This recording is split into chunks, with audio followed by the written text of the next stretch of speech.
జీవం. ప్రతి నీటి బొట్టును కలిసికట్టుగా ఒడిసి పట్టుకుందాం. 4x4 స్క్వేర్ 8 feet డీప్ ఉంది.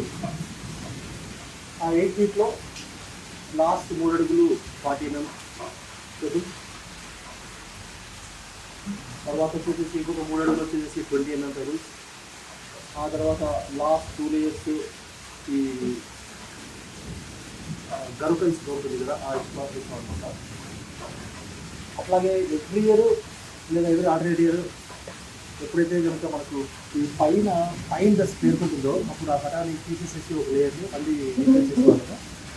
ఈ సంవత్సరం ఏం చేసామంటే మొత్తం బఠానీ తీసేసి కంప్లీట్గా స్మాల్ చిప్స్ వేసాం అనమాట. ఎందుకంటే చూడడానికి బాగుంది కాబట్టి. వీలైతే వర్షం ఆగిన తర్వాత ఆ ఫోటో కూడా తీస్తాను. లక్కీగా ఇది వర్షం ఉండడం వల్ల మొత్తం వీళ్ళందరూ కూడా దాంట్లో తీసుకోవడం అనేది స్పష్టంగా చూడవచ్చు. ఇంతవరకు లాస్ట్ 23 years నుంచి కూడా 24 years దాకా ఇది పర్ఫెక్ట్గా పనిచేస్తుంది. 4 years అవుతుంది కూడా నేను కాలేజ్ వెళ్ళేవాడు. ఈ 3 రూపాయలు అనేది ఖచ్చితంగా మన బోర్డుకి అఫ్కోర్స్ గ్లోబల్ మెథడ్ ఇది ప్రాజెక్ట్ అనేది డౌట్ లేదు, కానీ ఇది ఖచ్చితంగా హెల్ప్ చేస్తుంది సిస్టమ్కి అనుకుంటున్నాను. మీ ఇంటి ఆవరణలో ఇంకుడు గుంత ఉందా?